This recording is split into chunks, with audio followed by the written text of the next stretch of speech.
Hot diggity dog. In studio with us is the one, the only Brian Lee Johnson. I found out his middle name this morning. It feels really good to say. Mr. Brian Johnson of Valley Mortgage. Good morning, my good friend. Good morning, Eric. Thanks for not calling me Marvin like you did when I walked in.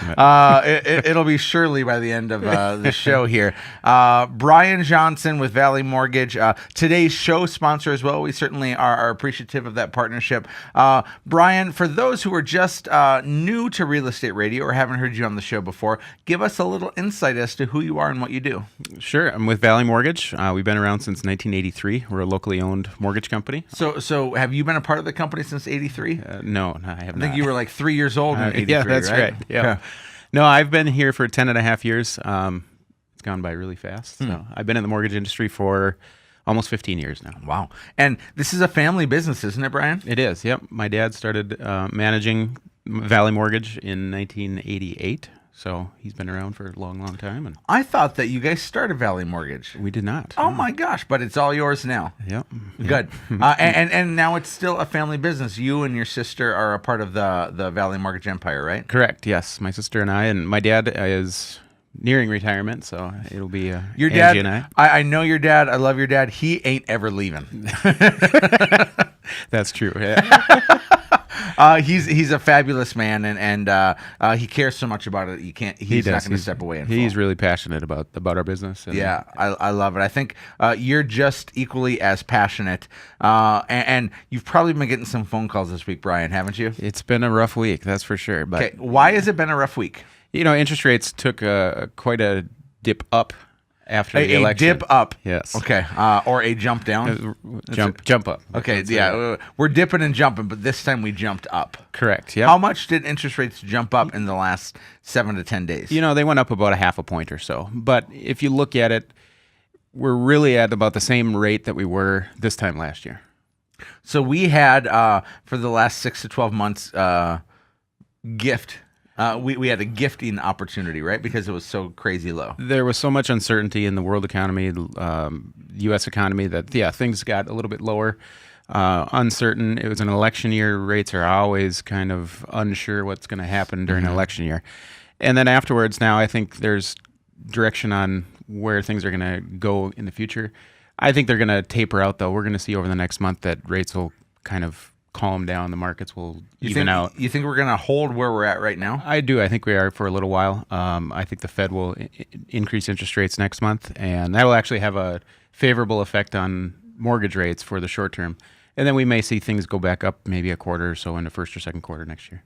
Okay, you're starting to confuse me, so we're going to dive in deeper. But those of you tuning in, Brian Marvin Johnson of Valley Mortgage, Brian Lee Johnson. Yeah, it feels good to call you Marvin. Yeah, thank you. Brian, and we're talking interest rates, and with the new election results, we are seeing a spike up in interest rates.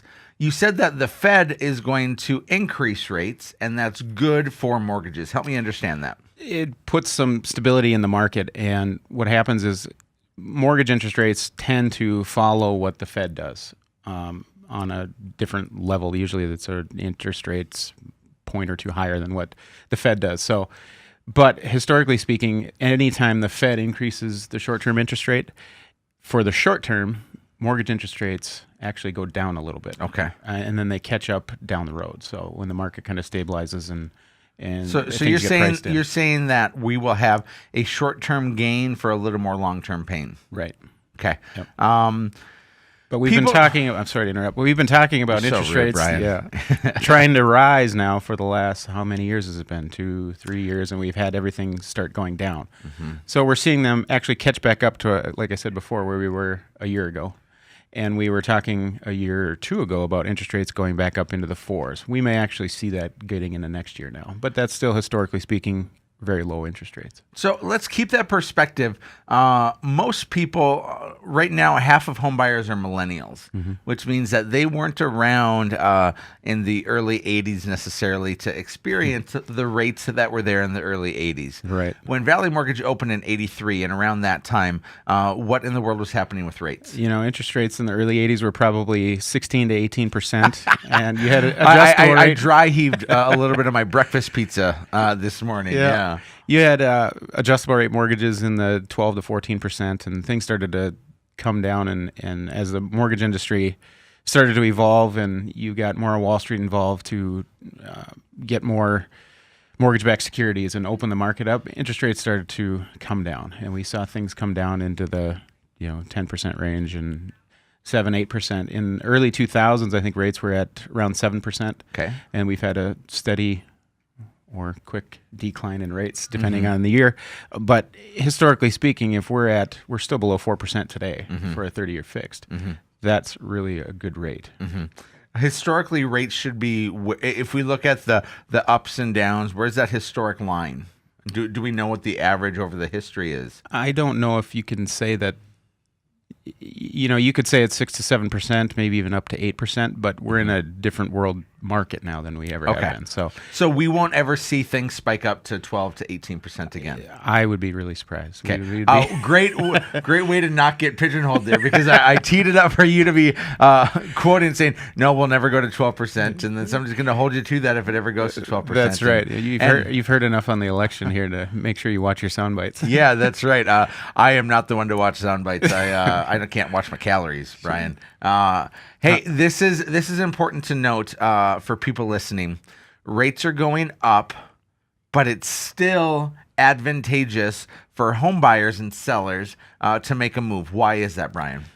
I think our market is really strong. I think we're going to see increased growth next year in our market, and with interest rates now still very low, maybe going up a little bit here over the next year, I think it's a great time. I think your values are going to start to slowly go up.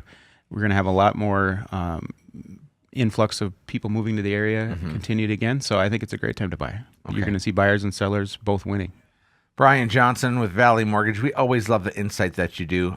If people want to connect with you, you can go to livefargomoorhead.com. We'll have a link to Valley Mortgage's website on there. Or if somebody wants to give you a call, Brian, what's the number? 701-461-8450. You can visit us online at valleymortgageinc.com. I love it. Brian Shirley Johnson, great to have you in studio with us. Ladies and gentlemen, we're going to go to break, but in the meantime, check us out at livefargomoorhead.com. This is Real Estate Radio with Erik Hatch.